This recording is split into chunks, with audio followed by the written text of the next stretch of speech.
deixa eu te relembrar algumas considerações acerca do nosso querido rim, tá? A gente vai lembrar do rim, a gente tem 2 rins no retroperitônio, é um órgão de próximo aí de 150 gramas, que tem 11 centímetros no seu diâmetro máximo, e é um órgão que possui uma estrutura funcional, uma unidade funcional, assim como o fígado tem lá o seu lóbulo hepático, o rim também tem uma estrutura funcional que a gente descreve aqui para vocês, nesse quadrado, ok? Vamos lembrar para mim que essa estrutura funcional do rim, essa unidade funcional a gente chama de néfron.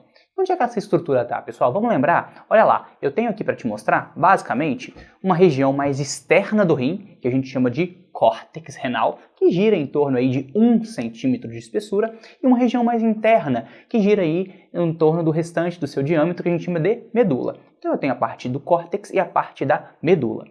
Dentro dessas estruturas, a gente vai ter isso que eu te mostro aqui do lado, o néfron, a unidade funcional do rim. E esse néfron, pessoal, tem suas particularidades, ele tem suas estruturas propriamente ditas. Então eu quero te mostrar que o néfron aparece aqui pra gente, ó. Primeira coisa, eu vejo um tufo capilar, vários capilares emaranhados, e esses vários capilares a gente chama de glomérulo. Esse glomérulo ele é super importante, porque ali nós temos barreiras de filtração que impedem com que eu perca proteína, que impedem com que eu perca hemácia na urina, que não é o habitual de acontecer. Então, basicamente, eu tenho sangue chegando aqui, eu tenho uma artéria aferente, uma eferente, eu tenho sangue chegando aqui nessa estrutura, que vai ser filtrado ou não pelo glomérulo, cai na estrutura renal e desce pelas estruturas do lado que eu te mostro, que são as alças do túbulo renal. Então eu tenho glomérulo e túbulo renal. Glomérulo filtra e o túbulo renal reabsorve ou não aquelas estruturas que foram filtradas pelo glomérulo. Então eu tenho ramo ascendente, ramo descendente da alça de Henle e eu tenho o túbulo proximal e túbulo distal. Isso aqui a título de curiosidade mesmo. Então, basicamente, dentro do néfron eu tenho isso, glomérulo, eu tenho os túbulos logo na sequência. Basicamente, com essa introdução, a gente consegue perceber que uma das funções do rim é a função de filtração. E eu preciso filtrar, porque uma vez que eu tenho um problema de glomérulo, eu não faço filtração. E por isso que as glomerulopatias se manifestam para mim como perda de hemácia, hematúria, ou como perda de proteína, proteinúria, respectivamente, nas suas formas propriamente ditas, síndrome nefrítica e síndrome nefrótica.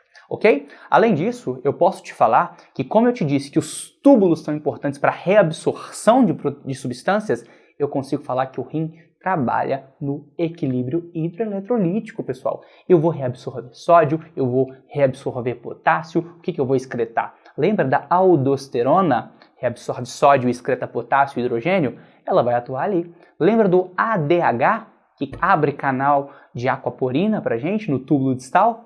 Fazendo com que o paciente tenha ou não tenha reabsorção de água por conta da volemia? Exatamente. Então, eu te falo que uma das funções do rim é equilíbrio hidroeletrolítico.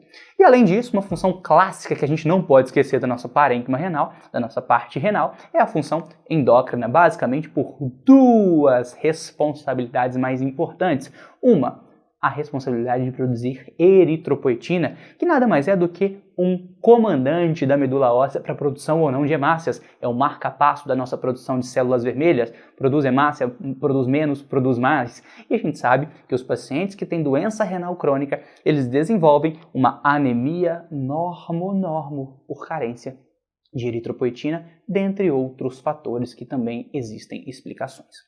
Bacana? E o outro componente da função endócrina que a gente não pode esquecer de forma alguma é a ativação da vitamina D. A gente lembra que o cálcio, para ser bem reabsorvido e ser bem acoplado na matriz óssea, ele precisa da vitamina D ativada, ele precisa do calcitriol. E quem faz essa ativação na porção final ali do metabolismo da vitamina D é o rim. Quando o rim não funciona, esse paciente pode desenvolver, inclusive, um hiperparatireoidismo secundário em decorrência da falência renal.